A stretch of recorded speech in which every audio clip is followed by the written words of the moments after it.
انت يا محمود قوم من هنا كده. ايه يا بابا في ايه؟ حرمت عليك عشك، انت بترد عليا يا كلب؟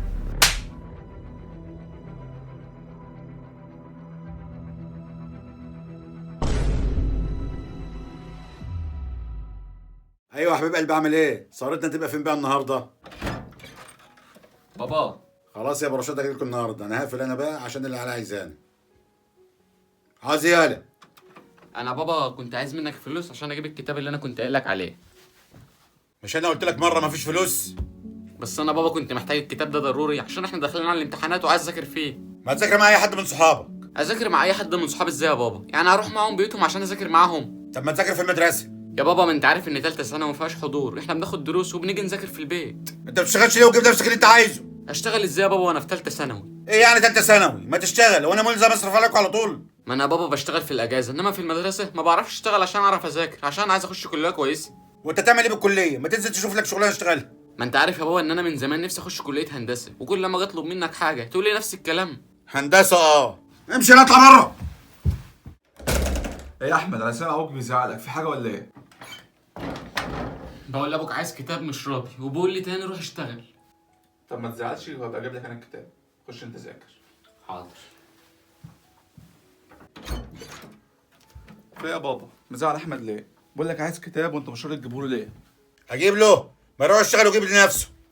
تاني يا بابا هنتكلم في نفس الموضوع. انا قلت احمد مش هيشتغل في المدرسه، كفايه له شغله في الاجازه. مدرسه اللي انتم متمسكين بيها، هم اللي اتعلموا خدوا ايه؟ ايوه يا بابا، احمد لازم يتعلم ويخش الكليه اللي نفسه فيها، مش بكفايه اللي عملته معايا؟ عملت ايه يعني؟ طلعتني من المدرسه وانا كان نفسي اكمل تعليمي، وانا مش هخليك تعمل مع اخويا زي اللي انت عملته معايا. بص، يعمل اللي يعمله، اهم حاجه ما يطلبش مني فلوس. حاضر يا بابا، انا اصلا شغال عشان اجيب لاخويا اللي هو عايزه. صح، انت بطيله ولا لسه؟ اه يا بابا قبض. طب اخلص يلا هات الفلوس عشان صاحبي مستنيني. اتفضل يا بابا. ولا الفلوس دي ناقصه 200 جنيه. ما انا يا بابا كنت هقول لك انا هدي لاحمد يجيب الكتاب ويجيب لي بنطلون عشان ما عنديش غير اللي عليا، وكمان اتقطع. انا ماليش دعوه بالكلام ده، هات ال 200 جنيه. يا بابا انا عايز اجيب لاخويا الكتاب واجيب لي بنطلون امشي بيه، لان كده مش هلاقي حاجه اروح بيها الشغل بكره. انا ماليش دعوه، هات الفلوس. خد يا بابا.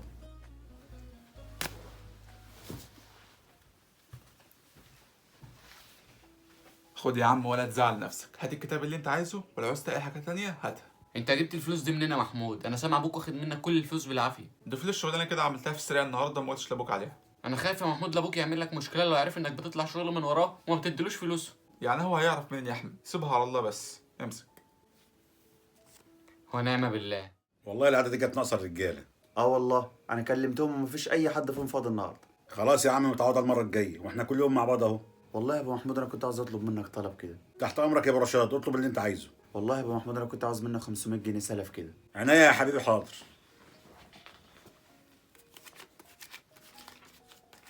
اتفضل. حبيبي يا ابو محمود، ان شاء الله كمان اسبوع هجيبهم لك. براحتك خالص يا حبيبي، حتى لو ما جبتهمش احنا واحد.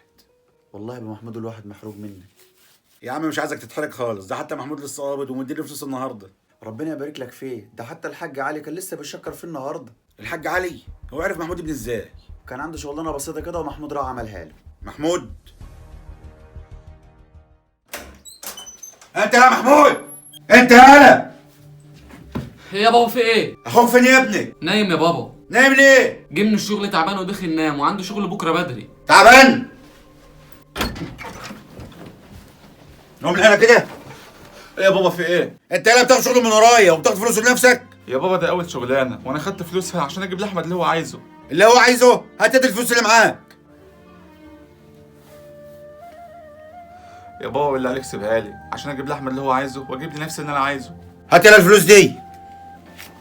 يا بابا حرام عليك، انت بتعمل فينا كده ليه؟ حرمت عليك عشك، انت بترد عليا يا كلب؟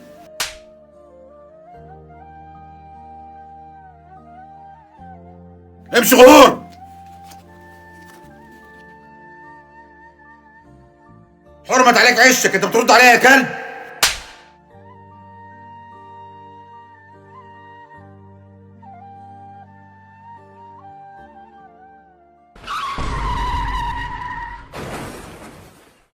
البقاء لله، شدوا حيلكم.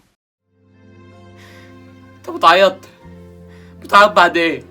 بعد ما اخويا راح انت السبب، انت اللي عملت في اخويا كده. ليه؟ عشان كان حنين عليا؟ ده كان بيعمل معايا اللي انت المفروض تعمله معايا. ده انا من زمان نفسي اسالك انت بتعمل معانا كده ليه؟ ده انت بتعامل الناس بره احسن معامله وبتيجي تعاملني انا اوحش معامله. ده حتى امي ماتت بحسرتها من معاملتك ليه؟ حرام عليك، حرام عليك يا شيخ.